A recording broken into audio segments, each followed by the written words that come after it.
you use the words caregiving as a mother. Tell me about caregiving as a business, because when you were mad, your words, when you were mad when you found out you were pregnant, that you had to take a couple months off, and it sounds like maybe in there was some negative thoughts. How do you kind of caregive the business to make sure that it does do all that you want it to do? Well, combating the challenges and overcoming negativity or discouragement.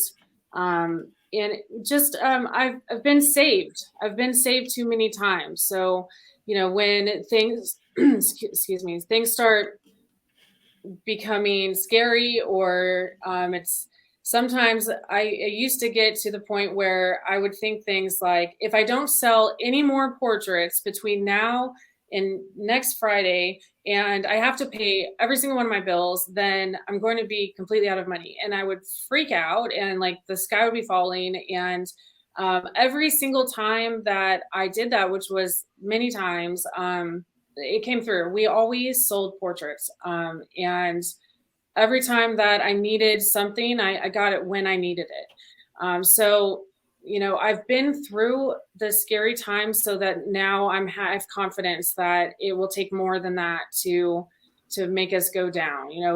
I have faith that it's going to work out, and I focus on gratitude a lot. And that, I think, is the key to getting through difficult times, especially when you have unqualified clients who come through. You have a string of low sales. You have maybe even rude people who treat us poorly, or they don't value us. One time I made an amazing portrait with two English bulldogs, and I photoshopped top hats and monocles on both of them. And it was crazy. It was great. And the client looked at it and she said, I would never spend that much for dog pics. Straight to my face. And that, as an artist, when somebody says something like that to you, it's heartbreaking. And that can be hard to get over and move to the next person. But what I found is that what we do is, in our office, we post reviews from people who love us. We also make copies and post orders from people who value what we do and have been overjoyed to invest in what we offer. And so when you have a difficult time, I think when I have a difficult time, like for me now, it's a little bit different because it's not the clients, it's my team, right?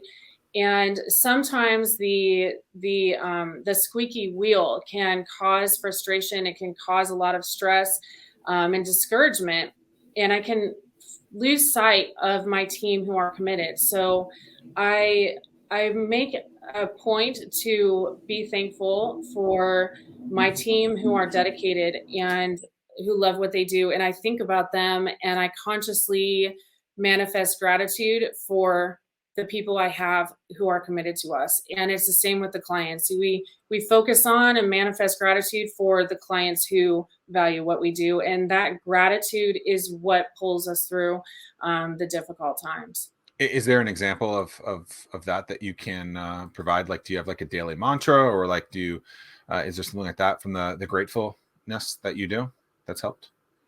I visualize, I remember, I remember the people. I remember them crying with happiness in the client theater. I remember them saying, yes, I want that.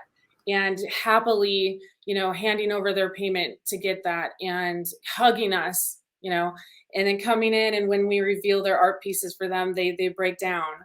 And I just think about it. That's all. I just remember them. Yeah, I think oftentimes we think about the negative instead of the positive in that situation. And I recently went through something that I put a lot of time into, and the result, was probably negative. And I kept trying to tell myself, okay, don't look at this as a negative thing. You've learned a lot. This like, look at the end goal, not the short term thing. And like, Tim's done that a lot himself, I'm sure. And I think oftentimes we label things as like, this has to be like this thing, and it's like, well, hold on. This is just the same as those 100 other things. So there's no reason why this one out of 100 needs to be so much bigger than the other 99. If the 99 are bad, then maybe there's something to be thinking about, right? But look at the full package of stuff and be more grateful, positive. I appreciate that. Yeah, and also, when I was in Norfolk and I was working there a lot, my tendency as a creative entrepreneur is to test new things. To what if we priced it this way, or what if we said this on the phone, and just constantly tweaking. So the first few years I tweaked. I just didn't stop tweaking, and when I actually left Norfolk and came up here, it stabilized. So, keeping things the same and stopping all of the tweaking was actually really good for Norfolk. And Zach, can you remind me what you just said? Because I was going somewhere with that, and the thought train just derailed. Something about how like we label moments that we think need to be bigger from an Okay, the 2% problem. Okay, so and when they go back, yeah. So an epiphany that I had this last year, which is probably not that profound, but it was for me, is this a 2% problem?